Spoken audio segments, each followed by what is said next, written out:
नमस्कार साथियों। स्वागत है आप सभी का आपके अपने YouTube channel bright future Hindi classes में। आशा है कि आप सब स्वस्थ होंगे।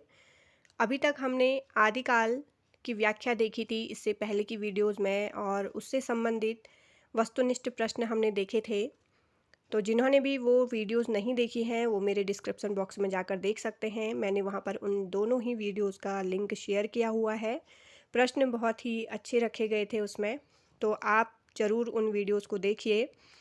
और आज हमारा इसका हिंदी साहित्य का इतिहास का जो काल विभाजन किया गया था उसका दूसरा भाग है ये भक्ति काल। तो आज हम भक्ति काल की व्याख्या देखेंगे। आप इस वीडियो में शुरू से लास्ट तक बने रहिएगा और आप लाइक करिए, शेयर करिए, कमेंट में ज़रूर बताइएगा कि आपको ये वीडियो कैसी लगी। और जो भी नए हैं वो मेरे चैनल को सब्सक्राइब करिए ताकि आपको मेरी आने वाली हर एक वीडियो आसानी से मिल सके। तो चलिए शुरू करते हैं आज की इस वीडियो का टॉपिक भक्ति काल। फिर इसके जो अगली वीडियो होगी उसमें मैं इसका पार्ट 2 लेकर आऊँगी। आज ये भाग पहला है क्योंकि वीडियो बहुत लंबी हो जाती है, तो मैं इस भक्ति काल को 2 भागों में बांट कर लाई हूँ अभी। तो चलिए शुरू करते हैं। मध्यकाल को 2 खंडों में विभक्त किया गया है। तो मध्यकाल उसे भी 2 भागों में बांटा गया है। पहला है पूर्व मध्यकाल और दूसरा है उत्तर मध्यकाल। तो इससे पहले मैंने आपको हिंदी साहित्य का इतिहास का जो काल विभाजन किया था, रामचंद्र शुक्ल ने, हजारी प्रसाद द्विवेदी जी ने और गारसा दत्तासी, जिन्होंने भी हिंदी साहित्य का इतिहास लिखा, उससे संबंधित टॉपिक हम उसमें देख चुके हैं पहली वीडियो में। तो आज हम जानेंगे कि मध्यकाल का जो पार्ट है उसे 2 भागों में कैसे विभक्त किया है। और देखिए, इसे पूर्व मध्यकाल और उत्तर मध्यकाल इसमें 2 भागों में विभाजित किया गया था। तो पूर्व मध्यकाल को जो नाम दिया गया वो था भक्तिकाल और उत्तर मध्यकाल इसे नाम दिया गया था रीतिकाल। आचार्य रामचंद्र शुक्ल ने संवत 1375 विक्रमी से 1700 विक्रमी तक के कालखंड को भक्तिकाल कहा। तो एग्ज़ाम में अक्सर ये पूछा जाता है कि भक्ति काल का जो समय सीमा रखी वो रामचंद्र शुक्ल ने कितनी रखी थी। तो ये थी संवत 1375 विक्रमी से 1700 विक्रमी तक का जो समय रखा शुक्ल जी ने वो भक्ति काल का रखा। और आप साथ साथ इसके नोट्स भी बनाते रहिए। उनके अनुसार इस कालखंड में भक्ति भावना की प्रधानता थी, इसलिए प्रवृत्ति की दृष्टि से इसका यह नामकरण उचित है। डॉक्टर नगेंद्र ने अध्ययन की सुविधा की दृष्टि से 1350 ईस्वी से 1650 ईस्वी तक भक्तिकाल की समय सीमा को स्वीकार किया है। तो डॉक्टर नगेंद्र के अनुसार भी आता है कि भक्तिकाल की समय सीमा क्या थी, और आचार्य शुक्ल जी का भी पूछा जाता है। तो आप इन दोनों को ही नोट कर लीजिएगा। भक्तिकाल के उदय होने की जो जो परिस्थितियाँ थी उसके बारे में हम यहाँ पर व्याख्या सहित जानेंगे। तो सबसे पहला है राजनीतिक परिस्थिति। तो उस समय कैसी राजनीतिक परिस्थिति थी जिसके कारण भक्ति काल का उदय हुआ। उत्तर भारत में 1325 से 1526 ईस्वी तक तुगलक वंश, सैयद वंश, लोदी वंश का शासन रहा। मोहम्मद बिन तुगलक, फिरोज शाह तुगलक, जोना शाही, सुल्तान महमूद शाह तक तुगलक वंश का शासन रहा था। तदुपरांत दिल्ली पर खिज्र खां ने अधिकार कर लिया और सैयद वंश की स्थापना हुई। 1451 ईस्वी तक चलता रहा। लोदी वंश का सर्वाधिक प्रभावशाली सुल्तान इब्राहिम लोदी था, जिससे 1526 ईस्वी में बाबर ने पानीपत के मैदान में युद्ध किया। भक्तिकाल के द्वितीय चरण में मुगलों का शासन रहा था। बाबर, हुमायूं, अकबर, जहांगीर, शाहजहां के शासनकाल तक भक्तिकाल की समय सीमा को माना जाता है। मोहम्मद बिन तुगलक ने अपनी राजधानी दिल्ली से देवगिरी तक ले जाने की मूर्खता की थी। उसकी नीति हिंदुओं के प्रति उदार थी, किंतु फिरोज शाह तुगलक में धार्मिक असहिष्णुता थी। शेर शाह सूरी ने मालगुजारी एवं कर की उचित व्यवस्था की और पक्षपात रहित होकर कर वसूली की थी। अकबर ने टोडरमल की सहायता से भू व्यवस्था में आवश्यक संशोधन किए थे। अकबर का शासन सुव्यवस्थित था। मोटे तौर पर यह कहा जा सकता है कि इस काल के अधिकांश शासकों में धार्मिक सहिष्णुता नहीं थी। हिंदू मुस्लिम जनता में ही सद्भाव नहीं था। राजनीतिक दृष्टि से भले ही हिंदुओं का पराभव हो गया था, किंतु वे अपने को छोटा मानने को तैयार न थे। दोनों संप्रदायों के धर्माचार्य भी उनके विद्वेष को बढ़ाने में योग देते रहते थे। तो इस तरह से थोड़ी बहुत असंतोष व्याप्त था समाज में। दूसरा था इसमें सामाजिक परिस्थिति कैसी रही थी। वर्ण व्यवस्था में आस्था रखने वाले हिंदू छुआछूत में विश्वास रखते थे। उनमें ऊंच नीच की भावना विद्यमान थी। हिंदू और मुसलमानों में परस्पर आत्मीयता नहीं थी। हिंदू कन्याओं को संपन्न मुसलमान क्रय करके या अपहरण करके अपने घर ले जाते थे और स्त्रियों को कोई भी अधिकार उन्हें प्राप्त नहीं थे। उन्हें दूसरे दर्जे का नागरिक माना जाता था। पर्दा प्रथा उस युग में खास आवश्यकता बन गई थी। हिंदुओं में संयुक्त परिवार प्रथा थी। छुआछूत समाज में सर्वत्र व्याप्त थी। बहुत सारे कारणों से अनेक हिंदू धर्म परिवर्तन करके मुसलमानों के साथ दीर्घ काल तक संपर्क में रहने के कारण वो भी क्या हो गए थे, मुसलमान बन गए थे। साधु संतों में पाखंड आडंबर अधिक व्याप्त था। वास्तुकला, चित्रकला एवं संगीत के क्षेत्र में इन दोनों में आदान प्रदान होने लगा था।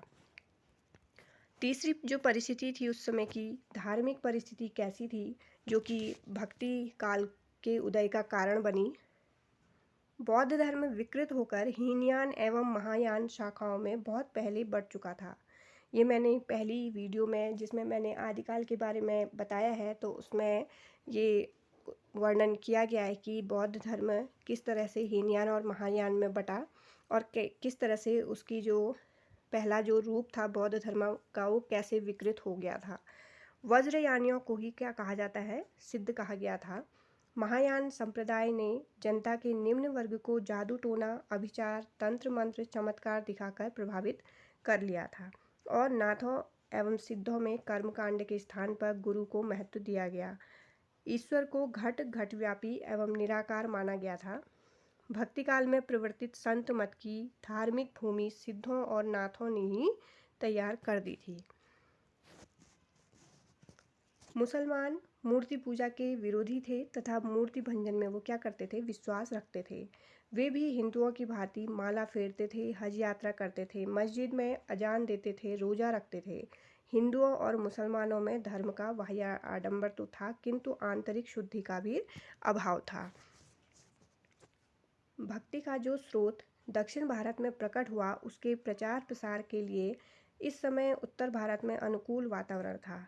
बौद्ध धर्म की विकृतियों का विरोध करते हुए शंकराचार्य ने अद्वैतवाद का प्रचार किया। विष्णु के अवतारों राम कृष्ण के प्रति आस्था विश्वास में वृद्धि हुई और रामानंद ने भक्ति का द्वार सबके लिए खोल दिया। मन और कर्म की शुद्धता भक्ति भाव से ही होती है। तुलसी के इस सिद्धांत के रामानंद ने ही आधार भूमिका दी थी। श्री कृष्ण के लोक रंजनकारी स्वरूप का चित्रण भागवत के 10वें स्कंद के आधार पर कविगण करने लगे थे। सूफी धर्म का प्रचार भी एक बहुत बड़े क्षेत्र में हो रहा था। प्रेम मार्ग पर आधारित सूफी संप्रदाय की जड़ें इस भूमि में पनपने लगी। हिंदू मुस्लिम सांस्कृतिक समन्वय का आधार सूफियों ने ही तैयार किया। इस्लाम धर्म में शरा और बेशरा दो कोटियां हैं। भारतीय सूफी प्रमुख रूप से बेशरा संप्रदाय के हैं, जो इस्लाम के अनुयायी होकर भी कट्टर मुसलमानों से अलग हैं। सूफियों के 5 संप्रदाय देखिए: चिश्ती, कादरी, सुहरावर्दी, नक्शबंदी, सत्तारी। इन संप्रदायों की अन्य भी शाखाएं और उपशाखाएं हैं। शंकराचार्य, कुमारिल भट्ट की विचारधारा से ही कालांतर में विशिष्टाद्वैत, शुद्धाद्वैत आदि मतों का प्रतिपादन किया गया। आत्मा, परमात्मा, मोक्ष, पुनर्जन्म के सिद्धांतों में कोई परिवर्तन नहीं हुआ, किंतु इसी काल में धर्माचार के नाम पर अनाचार, मिथ्याचार और व्यभिचार भी पनपा था। बाह्य आडंबर और कर्मकांड को ही धर्म समझा जाने लगा। मध्यकाल में रुचि और संस्कार में समन्वय की चेष्टा की गई। शैवों एवं वैष्णवों का समन्वय इसी के अंतर्गत आता है। भक्ति काल के आंदोलन के क्या कारण रहे थे? आचार्य शुक्ल के अनुसार इन्होंने अलग अलग इसके कारण बताए थे कि भक्ति आंदोलन क्यों शुरू हुआ था। पहला है, देश में मुसलमानों का राज्य प्रतिष्ठित हो जाने से हिंदू जनता हताश, निराश एवं पराजित हो गई थी। पराजित मनोवृत्ति में ईश्वर की भक्ति की ओर उन्मुख होना स्वाभाविक था। तो शुक्ल जी ये मानते थे कि भक्ति आंदोलन का उदय होने का प्रमुख कारण भारत में मुस्लिम साम्राज्य का आ जाना था। दूसरा देखिए, हिंदू जनता ने भक्ति भावना के माध्यम से अपनी आध्यात्मिक श्रेष्ठता दिखाकर पराजित मनोवृत्ति का शमन किया था। तीसरा, इनके द्वारा जो दिया गया तथ्य है कि भक्ति काल क्यों उदय हुआ। तीसरा पॉइंट देखिए, तत्कालीन धार्मिक परिस्थितियों ने भी भक्ति के प्रसार में योगदान किया था। नाथ सिद्ध योगी अपनी रहस्यवादी शुष्क वाणी में जनता को उपदेश दे रहे थे। भक्ति, प्रेम आदि हृदय के प्रकृत भावों से उनका कोई सामंजस्य न था। भक्ति भावना से ओतप्रोत साहित्य ने इस अभाव की पूर्ति की थी। चौथा पॉइंट है, भक्ति का मूल स्रोत दक्षिण भारत में था। 7वीं सदी में आलवार भक्तों ने जो भक्ति भावना प्रारंभ की उसे उत्तर भारत में फैलने के लिए अनुकूल परिस्थितियां प्राप्त हुई थी। तो सबसे पहले जो भक्ति निकली थी, भक्ति का उदय हुआ था, वो दक्षिण भारत से ही माना जाता है। तो मूल स्रोत भक्ति का दक्षिण भारत माना जाता है। तो ये भी क्वेश्चन बनता है कि भक्ति का जो मूल स्रोत है वो कहाँ माना जाता है, कहाँ से, तो ये दक्षिण भारत से माना जाता है। अन्य मतों में देखिए, हजारी प्रसाद द्विवेदी जी ने भी क्या मत दिए हैं अपने। हजारी प्रसाद द्विवेदी ने शुक्ल जी के मत से असहमति व्यक्त करते हुए कहा है कि भक्ति भावना पराजित मनोवृत्ति की उपज नहीं है और न ही इस्लाम के बलात् प्रचार के परिणाम स्वरूप उत्पन्न हुई है। तो इन्होंने शुक्ल जी के मत का खंडन किया था। उनका तर्क यह है कि हिंदू सदा से आशावादी जाति रही है तथा किसी भी भक्त कवि के काव्य में निराशा का पुट नहीं है। अगला जो भक्ति काल के उदय का कारण दिया था वो सर जॉर्ज ग्रियर्सन ने कहा था। इनके अनुसार इस आंदोलन का उदय ईसाई धर्म के प्रभाव से वो मानते हैं। उनका यह तर्क बिल्कुल क्या है, हास्यास्पद है कि रामानुजाचार्य को भावावेश एवं प्रेमोल्लास के धर्म का संदेश ईसाइयों से मिला था। तो उन्होंने उनके इस विचार को बिल्कुल खंडित किया जाता है कि जॉर्ज ग्रियर्सन ये बोलते थे कि भक्ति आंदोलन के उदय में ईसाई धर्म का जो प्रचार किया गया था उसका प्रभाव दिखता है। तो ये बिल्कुल हास्यास्पद माना जाता है। तीसरा देखिए, भारतीय धर्म साधना में भक्ति की एक सुस्पष्ट एवं सुदीर्घ परंपरा रही है। महाभारत के भीष्म पर्व में सांडिल्य भक्ति सूत्र में तथा नारद भक्ति सूत्र में भक्ति का सैद्धांतिक विवेचन पहले ही हो चुका था। दक्षिण के आलवार भक्तों ने भक्ति भावना की उच्चतम स्थिति को प्राप्त कर लिया था। चौथा पॉइंट है, रामानुजाचार्य, रामानंद एवं निम्बकाचार्य, वल्लभाचार्य जैसे शाक्य विद्वानों ने अपने सिद्धांतों की स्थापना के द्वारा भक्तिभाव एवं अवतारवाद को दृढ़तर आयामों पर स्थापित किया, जिसे सूर, कबीर, मीरा, तुलसी ने काव्य रूप प्रदान किया था। देखिए, आलवार भक्त कौन थे। आलवार भक्तों के बारे में भी एग्जाम में क्वेश्चन बनते हैं। आलवार भक्त तमिल भाषा में वैष्णव भक्तों को कहा जाता है। तो वैष्णव भक्तों को ही क्या कहा जाता है, आलवार भक्त। तमिल प्रांत में बौद्धों और जैनों का विरोध करने के लिए शैवों और वैष्णवों ने मिलकर एक धार्मिक क्रांति की। आस्तिक भावों का प्रचार करके भक्ति भावना को जगाना इनका उद्देश्य था। आलवारों ने वेद, उपनिषद, गीता से ग्रहित भक्ति भावों को गीतों के माध्यम से जनता तक पहुंचाया। इन्होंने पद शैली में गीत लिखे जो तमिल भाषा में हैं और अत्यंत ये भावपूर्ण हैं। आलवार भक्तों की संख्या 12 मानी गई हैं। यहाँ पर ये लिखे हुए हैं, आप देख लीजिएगा इनको। इनमें देखिए, सरो योगी, भूत योगी, भ्रांत योगी, भक्तिसार, षटकोप, मपुर कवि, कुलशेखर, विष्णुचित्त, गोदा, भक्ताघ्रेणु, मुनिवाहन, परकाल, ये सभी आलवार भक्तों की संख्या है।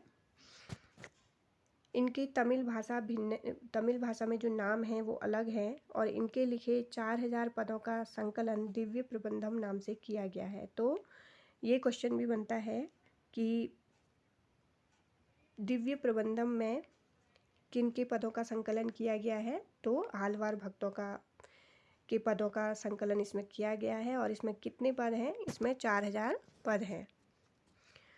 भक्ति काल का वर्गीकरण देखिए, आचार्य शुक्ल ने भक्ति काल का वर्गीकरण 2 शाखाओं में किया है।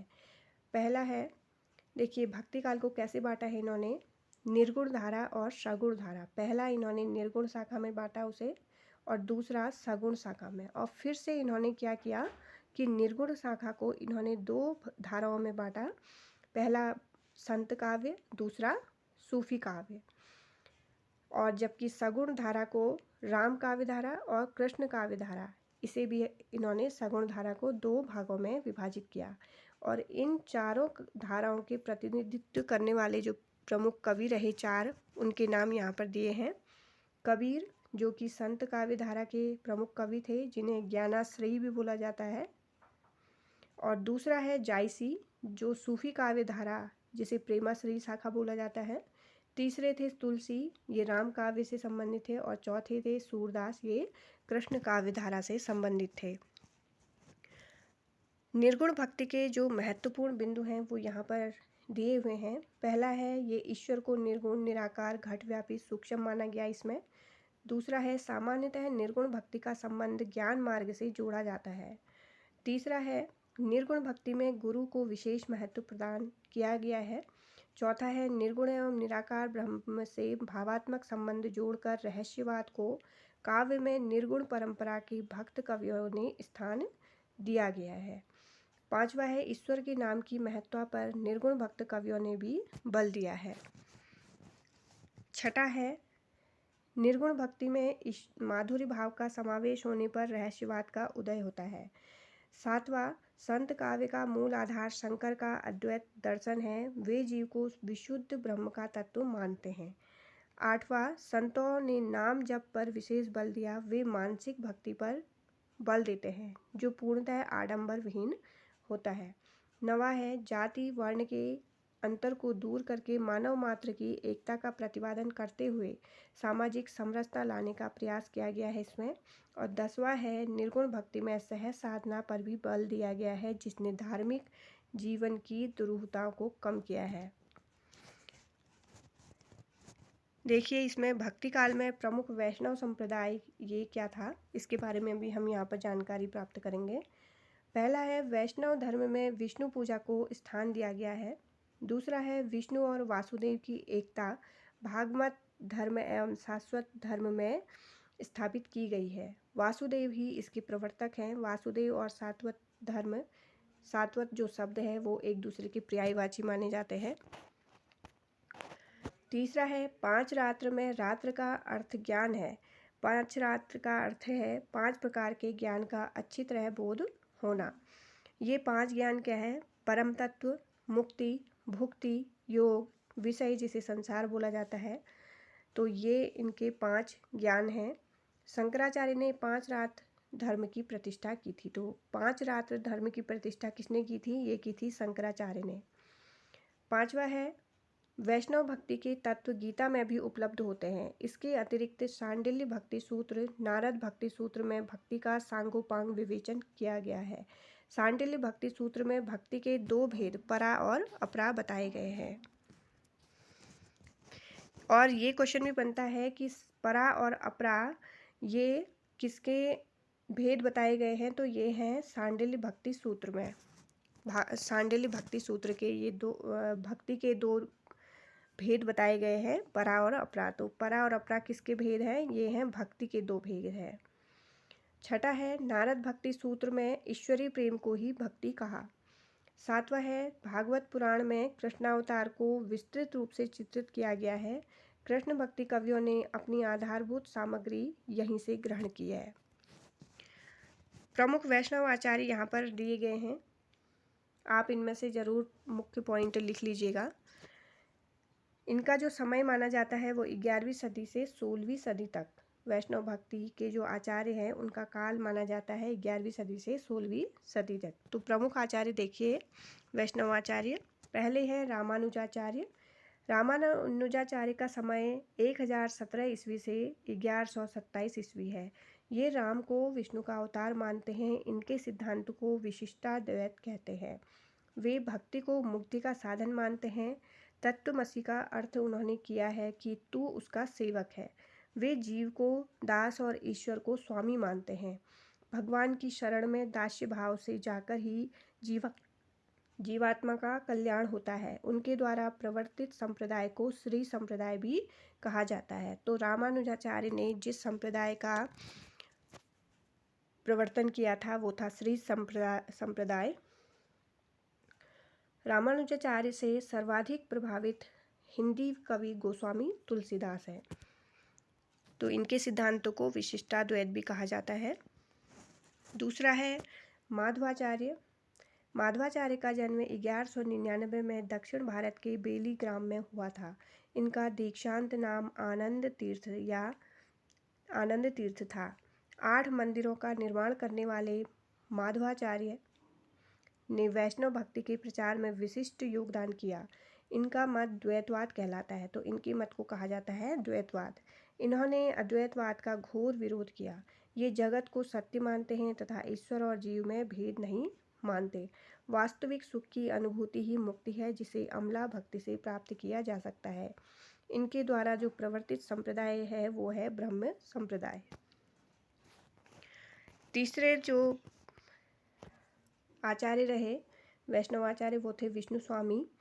डॉक्टर भंडारकर के अनुसार इनका समय 13वीं शताब्दी है। ये ईश्वर को सच्चिदानंद स्वरूप मानते हैं। ये नरसिंह को ईश्वर का प्रधान अवतार मानते हैं। माया ईश्वर के अधीन रहती है। इनके प्रमुख शिष्य वल्लभाचार्य थे। इन्होंने विष्णु स्वामी संप्रदाय का प्रवर्तन किया था। दार्शनिक दृष्टि से इनका सिद्धांत शुद्धाद्वैत कहलाता है। इनकी मान्यताओं को ही वल्लभाचार्य जी ने ग्रहण किया, जो प्रमुख भक्त एवं आचार्य माने जाते हैं। तो विष्णु स्वामी जी का जो संप्रदाय था वो था विष्णु स्वामी संप्रदाय, और इनके इस सिद्धांत को शुद्धाद्वैत भी कहा जाता है। विष्णु स्वामी के जो शिष्य थे वो कौन थे? वल्लभाचार्य जी। तो आप इन पॉइंट्स को नोट करते रहिएगा। अगले जो हैं वो थे निम्बकाचार्य। डॉक्टर भंडारकर ने इनका समय 1162 ईस्वी के आसपास माना है। इनका दार्शनिक मत द्वैताद्वैतवाद या भेदवाद कहलाता है। जीव अंश है या ब्रह्म अंशी है। जीव अल्पज्ञ है। भक्ति ही मुक्ति का साधन है। कृष्ण विष्णु के अवतार हैं। राधा कृष्ण की युगलोपासना का विधान इस संप्रदाय में है। स्वामी हरिदास का सखी संप्रदाय इसकी एक शाखा है। अगले थे वल्लभाचार्य जी। वल्लभाचार्य जी का जन्म सन 1479 ईस्वी में रायपुर जिले के चंपारण गांव में हुआ। ये तेलंग ब्राह्मण थे। ये अपने समय के तेजस्वी विद्वान एवं महात्मा थे। अकबर भी इनकी विद्वता से प्रभावित था। दार्शनिक दृष्टि से इनका मत शुद्धाद्वैत के अंतर्गत आता है। जिस प्रकार स्वर्ण अनेक रूपों में परिवर्तित होते हुए भी शुद्ध स्वर्ण ही रहता है, उसी प्रकार ब्रह्म भी शुद्ध है। इनके मत को पुष्टि मार्ग कहा जाता है। तो वल्लभाचार्य जी के जो मत को क्या कहा जाता है? पुष्टि मार्ग। साधन सापेक्ष भक्ति को ये मर्यादा भक्ति और साधन निरपेक्ष भक्ति को ये पुष्टि भक्ति कहते हैं। वल्लभाचार्य के शिष्य गोस्वामी विट्ठलनाथ ने भी इस वल्लभाचार्य के जो प्रचार प्रसार किया था उसमें योगदान अपना दिया था। गोस्वामी विट्ठलनाथ ने पुष्टि मार्गी भक्ति पद्धति को देश भर में प्रचारित किया और अष्टछाप की स्थापना की थी। अष्टछाप की स्थापना कब की थी? 1565 में। अष्टछाप के 8 कवियों में 4 वल्लभाचार्य के शिष्य थे और शेष जो 4 थे वो गोस्वामी विट्ठलनाथ के शिष्य थे। इन्हीं 8 कवियों ने विपुल कृष्ण भक्ति साहित्य की रचना की। गोस्वामी विट्ठलनाथ ने अपने 7 पुत्रों को 7 नगरों में सेवा पूजा का अधिकार देकर पुष्टि मार्गी भक्ति को देशव्यापी स्वरूप प्रदान किया था। तो ये आपकी एग्जाम की दृष्टि से बहुत इम्पोर्टेंट पॉइंट है कि गोस्वामी विट्ठलनाथ ने अष्टछाप की स्थापना कब की थी और गोस्वामी विट्ठलनाथ ने अपने 7 पुत्रों को कहाँ भेजा था। तो इन्होंने अपने जो संप्रदाय था उसके प्रचार प्रसार के लिए और नगरों में जो सेवा पूजा का अधिकार देकर उन्हें पुष्टि मार्गी भक्ति को पूरे देश में फैलाने के लिए उन्हें भेजा था 7 नगरों में। वल्लभाचार्य के लिखे प्रमुख ग्रंथों के जो नाम हैं वो यहाँ पर दिए गए हैं। इनके प्रमुख नाम देखिए। अणुभाष्य, अणुभाष्य, सुबोधिनी, टीका, तत्वदीप निबंध, श्रृंगार रसमंडन तथा विद्वन मंडन। तो ये इनके लिखे हुए प्रमुख ग्रंथ हैं। यहाँ पर वैष्णव भक्ति के आचार्यों द्वारा जो प्रवर्तित संप्रदाय है उनके नाम हम यहाँ पर देख लेंगे। पहला है विशिष्टाद्वैतवाद, ये है श्री रामानुजाचार्य जी इसके प्रवर्तक रहे। दूसरा है द्वैतवाद, जिसे ब्रह्म संप्रदाय कहा गया है, इसके थे माधवाचार्य। तीसरा है शुद्धाद्वैतवाद, इसके थे विष्णु स्वामी और वल्लभाचार्य जी। और विष्णु स्वामी जी के ही पुत्र कौन थे? वल्लभाचार्य। और वल्लभाचार्य जी के जो शिष्य रहे थे, पुत्र थे, वो विट्ठलनाथ जी थे। चौथा है द्वैताद्वैतवाद, इसके थे निम्बकाचार्य। पांचवा है सखी संप्रदाय, स्वामी हरिदास। छठा देखिए श्री संप्रदाय, इसके हैं रामानुजाचार्य। सातवें हैं गौड़ीय, जिसे चैतन्य संप्रदाय भी कहते हैं। इन्होंने किया था, चैतन्य महाप्रभु ने इस संप्रदाय का विकास किया था। आठवें है हरिदासी संप्रदाय, जिसके प्रवर्तक थे स्वामी हरिदास। नवा है रुद्र संप्रदाय, इसके थे विष्णु स्वामी। 10वां देखिए रामावत संप्रदाय, और इसके थे रामानंद। 11वां है अद्वैतवाद, जिसके शंकराचार्य थे प्रवर्तक। और 12वां है राधा वल्लभी संप्रदाय, स्वामी हित हरिवंश इसके प्रवर्तक रहे थे। यहाँ पर कुछ बौद्ध और जैन ग्रंथों में राम कथा वर्णित है, तो हम उस रचना का और रचयिता और भाषा को देखेंगे। पहला है पौंचर्यम, ये है विमल सूरी की, इसकी भाषा प्राकृत है। दूसरा है रावणवध, प्रवरसेन इसके रचयिता हैं और ये प्राकृत भाषा में लिखी गई है। तीसरी है सियाचर्यम, ये भुवन तुंग सूरी की है और प्राकृत भाषा में है ये। पांचवा है पद्मचरित, ये भुवन तुंग सूरी की है, ये भी प्राकृत भाषा में है। रामचर्यम, इसके जो रचयिता हैं वो रविशेण, प्राकृत भाषा है इसकी। उत्तर पुराण, इसके हैं गुणभद्र और ये भी प्राकृत भाषा में है। अगला देखिए 7वें नंबर का पौंचर्यु, ये स्वयंभू की है, प्राकृत भाषा है। 8वां है महापुराण पुष्पदंत और ये है अपभ्रंश। देखिए यहाँ पर पौंचर्यु एक स्वयंभू की है और दूसरा है पौंचर्यम, ये विमल सूरी की है, तो दोनों की ही भाषाएं प्राकृत हैं। हिंदी संत जो शब्द है उसकी व्युत्पत्ति कहाँ से हुई, इसकी परिभाषा यहाँ पर दी गई है। देखिए, सतरूपी परम तत्व का साक्षात्कार कर लेने वाले व्यक्ति को संत कहा जाता है। डॉक्टर पीताम्बर दत्त बर्थवाल ने संत का संबंध शांत से माना है और इसका अर्थ किया है निवृत्ति मार्गी या वैरागी। सामान्यतः सदाचार के लक्षणों से युक्त व्यक्ति को संत कहा जाता है। जो आत्मोन्नति एवं लोक मंगल में रत रहता है वह संत कहलाता है। तो आजकल हिंदी साहित्य में निर्गुण उपासक ज्ञानाश्री शाखा के कवियों को ही क्या कहा जाता है? संत। तो जो भी निर्गुण शाखा के कवि रहे, ज्ञानाश्री शाखा के जो कवि रहे या निर्गुण उपासक थे, उन्हें ही संत की कोटि में रखा है। इसमें पहले हैं संत के कवि, देखिए उनकी कृतियाँ कौन कौन थे संत कवि।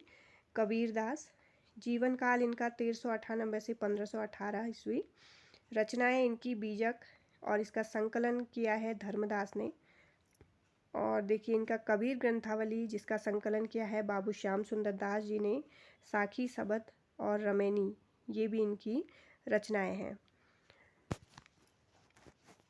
इसमें कुछ विशेष पॉइंट हैं कबीरदास जी के लिए, तो आप इनको नोट करते रहिएगा। पहला है ये प्रमुख संत कवि रहे, निर्गुण के उपासक, समाज सुधारक थे, अनुभूति की सच्चाई एवं अभिव्यक्ति में खरापन रहा इनका। भाषा इनकी सदुक कड़ी, पंचमेल खिचड़ी और वाणी के डिक्टेटर रहे थे ये। वाणी के डिक्टेटर किसने कहा था इन्हें? हजारी प्रसाद द्विवेदी जी ने। एक ये रहस्यवादी कवि के रूप में जाने जाते हैं।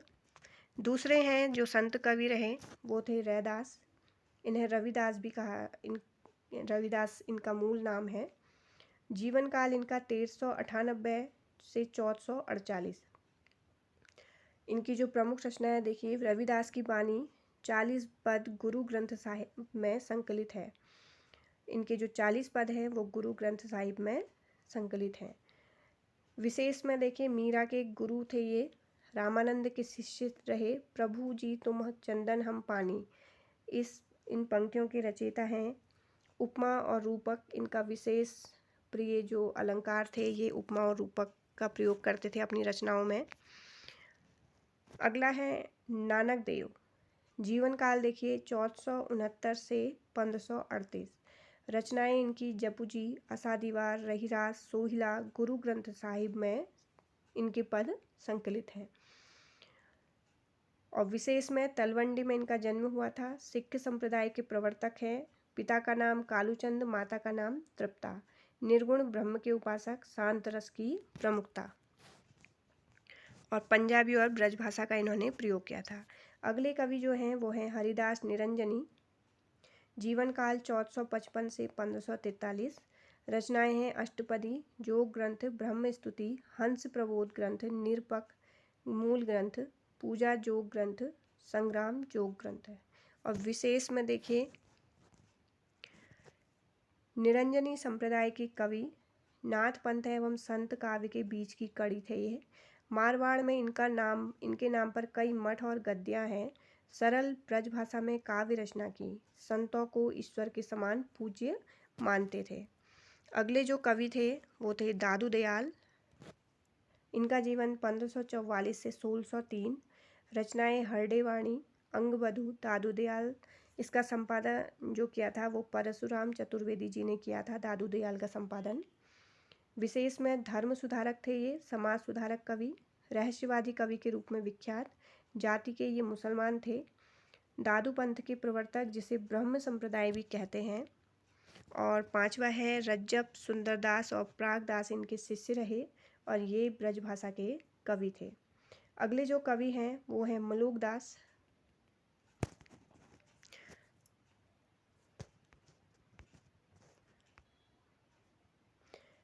जीवन काल देखिए इनका 1574 से 1682। रचनाएं इनकी ज्ञान बोध, रतन खान, भक्ति विवेक, भक्त वच्छावली, स्फुट पद, राम अवतार लीला, ब्रज लीला, ध्रुवचरित, सुख सागर। विशेष में पुरुषोत्तम के शिष्य थे। दूसरा है अवधी और ब्रज भाषा में काव्य रचना इन्होंने की थी। अगले जो संत कवि थे वो थे सुंदरदास जी। जीवन काल 1596 से 1689। रचनाएं ज्ञान समुद्र, सुंदर विलास। और विशेष में देखिए दादू दयाल के शिष्य थे। प्रतिभाशाली कवि, श्रृंगार रस के विरोधी थे, ब्रज भाषा के कवि। और केशव की रसिक प्रिया और नंददास की रस मंजरी की इन्होंने निंदा की थी। और छंद और अलंकारों का भी इन्होंने शुद्ध प्रयोग किया था। अगले जो कवि हैं वो हैं गुरु अर्जुन देव। जीवन काल देखिए 1563 से 1606। रचनाएं इनकी सुखमणि, 52 अक्षरी। और विशेष में गुरु ग्रंथ साहिब में इनके 6000 पद संकलित हैं। तो हमारा आज की इस वीडियो में भक्ति काल का जो पार्ट 1 था, इसमें हमने संत काव्य को देखा था। इसके पार्ट 2 में मैं सूफी काव्य लेकर आऊँगी और उसके प्रमुख जो भी रचनाकार रहे हैं और उनकी प्रमुख रचनाएं, उनको देखेंगे हम पार्ट 2 में। और फिर उसकी नेक्स्ट वीडियो में हम पूरे भक्ति काल से संबंधित महत्वपूर्ण वस्तुनिष्ठ प्रश्नों को जानेंगे। तो आप मेरी आगे की वीडियोज़ में बने रहिएगा। तब तक के लिए जय हिंद, जय भारत, धन्यवाद।